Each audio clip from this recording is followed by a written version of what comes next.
Bismillahirrahmanirrahim. Assalamualaikum warahmatullahi wabarakatuh. Itu pesan perdamaian dan keselamatan. Robi srohli srodi wa yassiri amri wa hlul 'uqdatam min lisani yafqahu qawli. Itu mah doa saya biar gak gugup. Tapi substansi dari doa itu adalah semoga setiap lisan yang saya sampaikan semata-mata kebenaran. Nah, karena sulit juga kita untuk tidak tergoda untuk untuk melakukan beautifying dan sebagainya. Eh, Karena Bung Ram sebagai moderator belum menyampaikan informasi perubahan setting karena publikasinya sudah tersebar luas, saya merasa tetap harus menjelaskan. Jadi memang last minute Kang Gunawan, peneliti kami, sedianya menjadi panelis yang akan mempresentasikan ini. Saya sebetulnya disetting menjadi moderator. Nah, kenapa saya sampaikan itu, informasi itu, sebetulnya karena saya mau excuse nih ke para para panelis nih yang tiga, Kang Asop, Kang Adi. Karena di setting sebagai moderator, saya sudah terlanjur terpapar PPT-nya dari kawan-kawan semua. Dan insya Allah hadirin kawan-kawan semua, termasuk dan yang online, ini semua narasumber yang kompeten di bidangnya. Dan saya juga merasa kompeten di bidang saya, yaitu provokasi. Jadi kalau Bu Teti nanti bidangnya akan menguliti energi terbarukan secara akademik, ya saya meminta juga nanti banyak men-challenge logika dan sebagainya dari apa yang disebut energi terbarukan. Kang Adi sudah jelas mandatorinya kebijakan gitu kan. Dan Kang Asop nih aktivis, saya juga udah minta untuk men-challenge secara keras lah gitu transisi energi. Itu bidang kompetensi beliau-beliau. Bidang kompetensi saya dan insya Allah saya akan jalankan adalah provokasi. Nah, jadi yang akan saya hadirkan, saya presentasikan, menggantikan Kang Gunawan, sebetulnya pasti substansinya akan tersebar dan lebih mendalam di materi-materi berikutnya. Jadi ya saya akui saja ini untuk memprovokasi diskusi kita dan gerakan-gerakan kita ke depan. Eh, Baik, saya mulai dengan judul karena permintaan didesain kepada seluruh panelis dan para undangan untuk diskusi soal Quo-Vadis. Tadi moderator menjelaskan mau kemana nih gitu kan. Oleh karena itu kita siapkan, kami di inisiatif menyiapkan respon cepat. Respon cepatnya ini, small and medium renewable energy for small and medium enterprises. Jadi energi terbarukan untuk usaha kecil dan menengah. Ini sebagai respon, bukan sebagai jawaban atas seluruh persoalan yang ditanyakan Bu Padis. Saya nggak tahu pemerintah mau kemana nanti, Kang Adi. Saya nggak tahu secara konseptual yang benar, way-nya seperti apa. Tapi kami setidaknya mendeklarasikan hari ini, kami mau ke sini. Nanti tolong di-challenge. Termasuk oleh kawan-kawan audiens. Kami mau ke sini. Bisa dilanjut? Nah, sebelum memulai, ini juga tadi disclaimer saya karena saya udah melihat PPT teman-teman panelis, jadi saya merasa harus menyisipkan satu slide khusus untuk kita semua menolak lupa gitu kan, bahwa transisi energi sejatinya adalah hasil dari pertemuan dua krisis besar, dua krisis global, yaitu krisis energi di satu sisi dan krisis lingkungan hidup di sisi lain. Dalam sejarah termasuk yang dikonsumsi oleh masyarakat sipil, inilah pertemuan yang monumental gitu di mana aktivis dari berbagai belahan dunia akhirnya bisa berunding dengan stakeholder lain khususnya korporasi dan sebagainya. Jadi kalau disederhanakan aktivis mewakili concern-concern lingkungan hidup itu udah krisis nih. Yang tahu itu aktivis lingkungan hidup dan masyarakat mungkin yang terdampak. Bisa jadi korporasi nggak terlalu paham detailnya. Bisa jadi bahkan tidak menghirup emisi gas beracun yang sekarang tersebar, tidak melihat persoalan pencemaran air dan sebagainya. Nah, tetapi pada saat yang sama, aktivis lingkungan hidup sekalipun seringkali tidak paham tuh problem-problem energi. Makanya jangan kaget juga kalau aktivis, ya dia kan tanpa sadar, bahkan aktivis lingkungan hidup, bahkan tanpa sadar mencemari lingkungan ketika dia mengkonsumsi energi yang kemudian hari ini kita kenal sebagai bukan kenal hari ini, tapi maksudnya disuarakan lagi sebagai energi fosil, ya, berbasis fosil. Aktivis lingkungan juga pakai motor kok, pakai mobil kok, gitu kan. Menghasilkan emisi karbon dan sebagainya. Nah, oleh karena itu dari sisi krisis energi, mereka lebih paham, korporasi lebih paham, tahu bisa memproyeksikan kapan energi berbasis fosil itu akan habis. Ya, sekarang sedang menikmati sisa-sisa aja. Makanya sebetulnya kalau tadi ketua inisiatif menyampaikan transisi adalah keniscayaan, ya betul bisa secara alamiah akan sedang terjadi gitu. Karena memang menuju habis itu sederhana dari krisis energi. Gitu. Krisis energi dalam konteks secara langsung sumber energinya akan habis itu. Untuk terjadi pengendapan lagi menjadi fosil dan sebagainya kan butuh jutaan tahun. Nah, dua pertemuan krisis ini, kenapa saya harus ulangi terus dalam setiap diskusi dan tindakan-tindakan terkait energi terbarukan? Karena dua hal ini yang sejatinya menjadi substansi pertama dari yang disebut just transition. Jadi transisi berkeadilan itu, kawan-kawan yang mengkonsumsi dokumen-dokumen JETI misalkan, itu pasti tahu tuh. Substansi yang pertama itu justru keadilan antara dua hal ini. Di satu sisi harus menjawab secara proporsional problematika krisis energi, tapi pada waktu yang sama dia menjawab problematika di krisis lingkungan. Ini yang memang harus disadari oleh siapapun yang akan duduk di meja melakukan negosiasi atau turun ke jalan melakukan aksi atau ke kantor memformulasi kebijakan-kebijakan. Dua ini harus terus dibawa di alam pikir. Karena ini substansi pertama dari yang disebut keadilan transisi. Selebihnya ya banyak dikonsumsi publik lah ya. Misalkan keadilan itu berarti transisi energi jangan mengabaikan modal yang udah terlanjur ditanam juga dong. Itu versi korporasi ya. Aku udah investasi gede-gedean nih di energi gitu kan. Tiba-tiba harus transisi, tiba-tiba harus tutup usahanya gitu ya sebagai penyedia energi gitu kan. Ya merasa tidak adil wajar ya. Di sisi lain masyarakat yang terdampak gitu kan juga butuh keadilan itu. Saya mengkonsumsi energi memang saya butuhkan, tapi kemudian dampaknya lebih besar, lebih serius daripada konsumsi saya. Pakai motornya sehari berapa jam, menghirup udara kotornya 24 jam. Nah, itu isu-isu turunannya. Saya mengingatkan isu pertama secara substansi, just adilan dalam transisi itu dimulai dari dua hal itu. Selalu kita secara proporsional melihat dua penyebab pertemuan yang menjadikan isu transisi energi ini. Oke. Nah, ini saya secara cepat nanti pasti akan diluruskan oleh Kang Adi yang mewakili pemerintah di hari ini gitu kan. Tapi kita bisa secara cepat melihat potret-potret yang kalau Quopadis versi pemerintah mau kemana, jawabannya kurang lebih terindikasi dari target EBT yang muncul dalam peraturan pemerintah tahun 2025 itu. Seperti itu. Dan ini saya yakin hadirin ini Bu Teti, Kang Adi, ini kawan-kawan audien ini insya Allah tidak dari nol mengkonsumsi isu energi. Jadi, mungkin setengahnya lebih ya, Bu, yang online sekarang kadar energi ya. Bukan kadar energi juga saya yakin udah memiliki pengetahuan dasar tentang energi. Jadi saya coba cepat-cepat. Ini gambaran indikatif dari kalau Wopadisnya diarahkan kepada pemerintah, versi kita melihatnya adalah dari target aja kelihatan seperti ini. Seberapa serius target ini dihitung, gitu kan? Kalau kami sih men-challenge itu, kalau men-challenge ya pemerintah untuk ayo kita ukur seberapa serius ini, bagaimana angka-angka ini muncul. Kalau sedang aksi, kawan-kawan termasuk saya pasti akan menyuarakannya jelas langsung. Ah, mana bisa serius ini angka-angka munculnya juga gak jelas dari mana.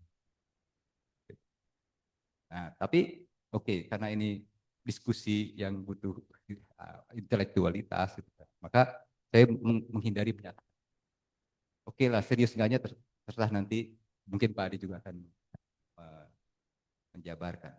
Nah, 2 poin dari data yang ditampilkan sebagai target itu kami memberikan tekanan pada dua poin ini. Jadi, kalaupun ada target bauran EBT, masih bauran, belum target EBT. Itu masih didominasi oleh surya 29 sampai 32% target baurannya di tahun 2060. Dan ini sangat mudah dibaca, pasti orientasinya pada skala besar. Dan memang kemudian sudah terjadi tuh PLTS yang Masdar itu Cirata itu di skala besar. Teman-teman punya agenda lagi kalau dari sisi tadi keadilan yang dari sisi krisis lingkungan udah langsung punya PR banyak lagi mengukur dampak lingkungannya dan sebagainya. Bahkan sebelum itu betul-betul bisa dikonsumsi itu udah langsung wah ini kerja lagi kita harus ngukur lagi harus mitigasi lagi dampak lingkungannya gitu kan. Tiba-tiba Cirata yang permukaan danaunya bendungan itu dipakai untuk panel surya gitu.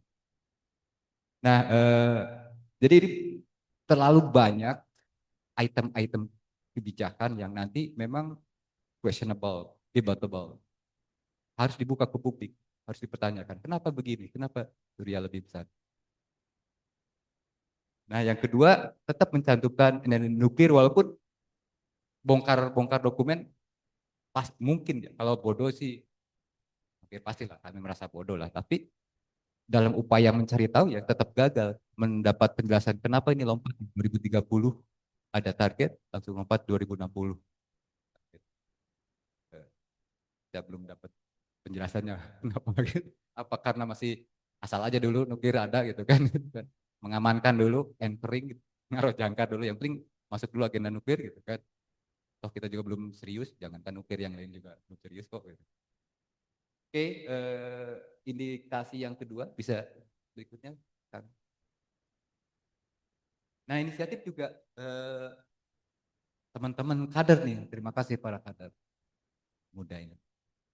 Itu libat kemudian serius mengkaji, tapi kita terbatas sehingga kemudian samplingnya sangat kecil. Uh, tentang bisnis proses dari SMR itu bisa jadi pembangkit listrik berskala menengah kecil. Ada di Bandung, Bandung Barat, Sumedang, Subang, Tasikmalaya, Sukabumi, Karawang, Cianjur. Nah terhadap ini hasilnya bisa langsung, Kang Ang? Oh ini, sorry. Hasilnya nanti di belakang saya. Oke, saya jelasin dulu. Kang Adi, eh, kami tidak merasa bisa memetakan kebijakan energi nasional karena memang rumit gitu. Kita pelajari apa-apa yang dihasilkan oleh Dewan Energi, Komite Energi, kita mencoba melakukan probing kebijakan-kebijakan di SDM. Tetap sulit untuk menghadirkan peta yang relatif jelas seperti apa sih kebijakan. Tapi dari semua upaya itu setidaknya kami menggarisbawahi 4 poin.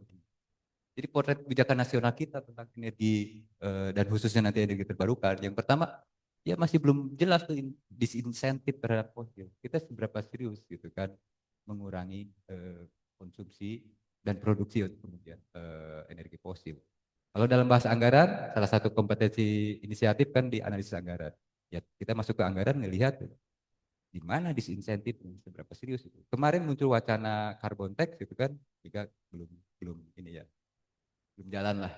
Yang kedua, ini pengetahuan bersama juga, walaupun seringkali tidak disadari dalam keseharian bahwa energi kita, khususnya listrik, itu ternyata dimonopoli dan dimonopsoni oleh perusahaan listrik negara. Jadi hanya dia yang bisa jual, hanya dia yang bisa beli. Nah, itu jadi problem sendiri tuh ketika pemerintah atau siapapun stakeholder di energi akan merumuskan kebijakan. Itu dulu dipikirin. Dia soal atau solusi, dia problem atau solusi. Bahwa PLN itu memonopoli dan memonopsoni energi itu ya. Monopoli penjualan dan memonopsoni pembelian gitu. Makanya nanti akan kerasa betul ketika ngomong SMR itu. Ketika ngomong energi skala menengah kecil. Karena ketika dia harus on grid, dia pasti harus berhadapan dengan PLN. Harus masuk dalam skema jual beli tanda kutip gitu kan. Jadi ketika listrik yang dihasilkan oleh rakyat, siapapun yang berinisiatif melakukan pembangkitan listrik, ketika dia distribusikan itu ke tetangganya, apalagi lebih luas dari itu, muncul dalam skema transaksi, ya kena pasal itu. Oke, yang ketiga, bahwa kebijakan insentif, nah, kalau di yang pertama disinsentifnya, sekarang insentif terhadap energi terbarukan juga belum ada yang spesifik, khususnya untuk pembangkit skala kecil. Jadi saya ingatkan, Jawa Barat sebagai provinsi punya kewenangan untuk energi terbarukan skala menengah kecil. Jadi provinsi punya kewenangan untuk mengelola energi skala menengah kecil. Tapi saya paham juga setelah penelusuran, turunannya seperti apa, cara mainnya seperti apa, cara menjalankan kewenangannya seperti apa, penganggarannya seperti apa. Kita tahu memang itu masih remang-remang, nanti mungkin akan diperjelas oleh Kang Adi. Nah bahkan apa yang dimaksud SMRI, pembangkit listrik skala menengah kecil juga tak kunjung didefinitifkan. Apa tuh definisi skala menengah kecil? Satuannya masih kadang-kadang berubah-ubah. Begitu munculin angka, di challenge, itu kan kalau surya, kalau hidropower, begitu ukurannya. Gitu. Scalingnya berbeda. Gitu. Di revisi lagi. Gitu. Jadi, sampai hari ini tak kunjung definitif. Gitu. Mirip nasibnya dengan usaha menengah kecil di ekonomi. Itu kan skala yang apa sifatnya iya tak kunjung definitif juga. Apa sih UKM sebetulnya? Ya apa sih UKM? Itu problem lain. Itu kenapa buat kami menarik menghubungkan dua itu. Di energi skala menengah kecil, di usaha rakyat skala menengah kecil juga. Itu judul tadi SMRI for SMEs. Yang terakhir, tentu saja ini kompetensi inisiatif di analisis anggaran. Kita melihat sangat jelas bahwa dukungan anggaran untuk pengembangan itu masih rendah. In any purpose lah. Gitu. Jadi kalau kawan-kawan bisa mengkonsumsi hasil riset kami yang juga sudah dipublish ya Kang Angga, bisa lihat bagaimana apa yang dimaksud dukungan terhadap energi terbarukan itu Mesir. Bisa lanjutkan. Nah ini indikator ketiga nih yang mendetilkan soal belanja energi. Oke, dan ini juga sudah kami publish tadi, jadi kawan-kawan ya saya undang juga untuk men-challenge hasil riset kami itu kan. Oke, bisa lanjut. Eh, Kang, lanjut. Nanti saya nunggu ditanya aja. Kalau bagian pertama itu moral dari keterlibatan inisiatif pada isu energi terbarukan. Bagian kedua barusan indikasi dari arah kebijakan pemerintah yang kami coba cari dan seperti apa sih tanda-tandanya, kenapa tetap menjuduli acara ini dengan Quo Vadis, mau kemana arah kebijakan, karena kami mencoba memetakan arah itu bagian kedua tadi. Nah bagian ketiga kami masih penasaran, coba kita cek langsung ke lapangan, makanya kemudian kawan-kawan energi muda Indonesia terlibat dalam riset ke lapangan untuk melihat, mengkaji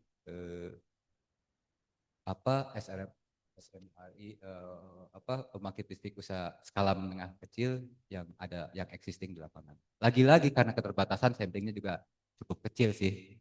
Tapi setidaknya kalau ada kebenaran di dalamnya, seharusnya mengundang siapapun, khususnya pemerintah, untuk mendalami profil yang kami kaji dari yang disebut bisnis proses dari usaha apa pembangkit energi skala menengah kecil itu. Yang pertama kita mencatat bahwa iya problem buat mereka ya kapasitas SDM, gitu kan. Kapasitas SDM mulai dari mendesain, mengelola, merawat, mendistribusikan energi itu sendiri. Itu makanya daripada yang jalan lebih banyak yang mangkraknya, gitu kan. Walaupun mangkrak itu nanti di apa didorong oleh faktor-faktor lain. Tapi salah satunya karena kapasitasnya memang tidak memadai untuk merencanakan, mendesain, membangun instalasi, mengelola, mendistribusikan itu kapasitas-kapasitas yang belum belum belum ada di masyarakat. Yang kedua, bahwa pembangkit skala kecil itu tidak bisa bersaing dengan PLN. Ini sudah menutup mata terhadap monopoli dan monopsoni. Andaikan tidak ada monopoli dan monopsoni pun, hadap-hadapan antara SMRI, antara pembangkit listrik skala menengah kecil dengan PLN itu memang David dan Goliath ya, gitu kan. Jadi berhadapan dengan raksasa ini harus jadi pikiran dan pertimbangan siapapun, apalagi dalam perumusan kebijakan. Yang ketiga, ada memang ini problemnya tenang, bukan problem pemerintah saja gitu kan, malah lebih banyak problem di masyarakat. Jadi seringkali proyek-proyek seperti itu, saya pakai kata proyek tidak dengan maksud tendensi hanya mengalirnya sejumlah uang, tapi sebuah rencana, sebuah urutan tindakan yang terjelas, terukur. Nah, proyek-proyek itu seringkali diterima dan dijalankan sangat pasif oleh masyarakat tuh. Sangat mengandalkan dari awal sampai akhir. Itu sebabnya ketika sudah tidak didampingi lagi, setiap proyek kehilangan kemampuan bertahan. Tidak ada exit strategi dari setiap proyek yang masuk ke masyarakat itu. Terlebih dalam isu yang diteliti, dalam isu membangkitkan tenaga listrik UMKM itu. Makanya lebih banyak yang mangkraknya daripada yang jalannya gitu ya, Kang Irsa. Itu fakta di lapangan. Nah, poin berikutnya ya kalau tadi sorry ya, barusan itu saya sebut sebagai rasa kepemilikan karena ini memprovokasi juga pihak masyarakat. Kurang apa itu kalau disebut berkah untuk disyukuri gitu kan. Anda tidak tahu apa tentang listrik sebelumnya, apalagi sampai ke pembangkitan listrik gitu kan. Taunya pasang kabel bayar gitu kan, tiba-tiba terlibat dalam proyek SMRI gitu kan, tiba-tiba di kampung Anda ada pembangkit listrik mikrohidro misalkan, atau PLTS atap misalkan. Kurang apa itu sebagai berkah yang disyukuri? Kenapa tidak dimanfaatkan? Tapi setidaknya untuk membangun pengetahuannya gitu kan, dan lebih jauh dari itu. Nah ini makanya saya pilih kata provokatif ya, saya belongingnya ya hampir tidak ada terhadap itu. Kalau di sebuah desa ada PLTA mikrohidro gitu kan, ya kita cek masyarakat tidak merasa begini. Pikirannya ya sama aja dengan proyek-proyek yang top down itu. Sangat minim lah pemanfaatan. Yang berikutnya, nah berangkat dari kajian itu, kita melihat nih, ya peran inisiatif supaya rasional dan realistis, kita memfokuskan pada melihat UKM. Seperti apa potretnya kalau kita proyeksikan. Jadi total UMKM per 2023 versi kementerian ya, kalau di lapangan saya yakin lebih banyak. Karena UMKM itu kalau kita ngomong UMKM sebetulnya ngomong juga soal informalitas kan. Karena ada soal informalitas pasti banyak yang tidak masuk dalam radar pemerintah. Nah itu sangat besar. 2023 udah dirilis datanya 65 juta. Yang komposisi besar di kecil. Di mikro. Baru kecil, baru menengah. Satu itu. Yang kedua, kebutuhan yang kita perkirakan kira-kira seperti itu. Untuk mikro, each ya, setiap bisnis entity-nya butuh 3 kWh, UKM 20, dan UKM intensif yang memang, karena kan UKM macam-macam tuh ininya, moda produksinya, dan produk yang dihasilkannya gitu kan. Kalau yang disebut intensif, di sini yang memang mengkonsumsi energi yang paling intens, itu ada di 84, 60 kWh. Jadi kalau di total kebutuhan energi secara nasional sekitar total nasional dan tahun gitu ya, masih hari 230 giga, tahun dan 84 tera. Harusnya memprovokasi dong gitu kan. Bahkan buat investor gitu kan. Selain hanya melirik yang skala besar, skala kecil kalau banyak masih. Nah, yang ketiga, meskipun kebutuhan konsumsi energi usaha mikro rata-rata hanya sekian, tapi karena pengalinya banyak ya otomatis sebetulnya 80% tuh ya dari mikro. Jadi nggak bisa lagi-lagi diabaikan. Nah, ini sekarang jangankan yang mikro, yang UKM yang menengah intensif aja, artinya udah mendekat ke besar tuh ya, intensif itu diabaikan, apalagi yang mikro. Padahal sebetulnya kalau berdasarkan data ini seharusnya cukup inspirasi bahwa itu potensi yang nggak bisa diabaikan. Kemudian 20% usaha mikro menggunakan PLTS, maka bisa offset energi besar sekian tuh. Kalau kita hanya asumsi di 20% dari yang di atas tadi, bisa dibutuhkan ini. Artinya ada kebutuhan memprovide energi listrik ya, sekian. Lanjut. Nah, lalu karena ya terus terang saja, saya melihat sebentar lagi desa bisa jadi korban dari proyek kebijakan ya, yang kemudian turun jadi proyek energi terbarukan di desa. Di awal Presiden sendiri menyatakan target 80.000 desa ya, lewat koperasi, ya walaupun sekarang koperasi merah putihnya udah dikasih isu yang lain kan, lebih ke pangan gitu ya. Tapi di awal ada statement mereka lah yang akan jadi operator dari energi terbarukan yang akan didistribusikan 80.000 desa. Hari ini memang sedang tidak dibicarakan itu kan karena koperasinya diberi fokus yang lain, pangan tadi. Tapi yang dimunculkan kami yang banyak di desa, departemen saya menangani pedesaan, khawatir gitu. Bagaimana nih skemanya nanti? Tiba-tiba desa diandalkan 80.000 gitu, diandalkan untuk jadi motor penggerak energi terbarukan. Apakah nanti proyeknya jadi mengimpor panel surya dan kutip memaksa desa operasikan itu atau seperti apa? Bentuknya belum jelas. Nah, karena belum jelas, segera kita provokasi. Kalau ini model bisnis energi pedesaan itu sebetulnya kita melihat yang paling viable itu ya BUMDes. Karena itu yang sudah diberi mandatori gitu kan. Alih-alih misalnya bikin baru lagi apa gitu, bisa di enabling oleh BUMDes. Jadi kurang lebih skema seperti BUMDes memasang PLTS di rooftop di warga, di UKM, di pasar, di fasilitas umum dan sosial lah ya. Kemudian BUMDes membiayai investasinya, karena investasi BUMDes lumayan setiap desa. Setiap Edi, tahun, Pak Isan emang walaupun kalau di audit kan repot. masih heboh di inisiatif. Kalau saya menyebut lagi Bos Edi, Return of investmentnya seperti apa nggak pernah bisa di report juga tuh. Oke, kemudian UKM bisa dibangun relasi itu ya. UKM dengan BUMDes, UKM bayar listriknya ke BUMDes, kemudian BUMDes bisa bekerjasama dengan para pihak termasuk pemerintah provinsi. Karena BUMDes sekarang seolah-olah kalau BUMDes urusannya DPMD lah gitu kan. Nggak urusannya DLH, nggak urusannya SDM, nggak urusannya pendidikan.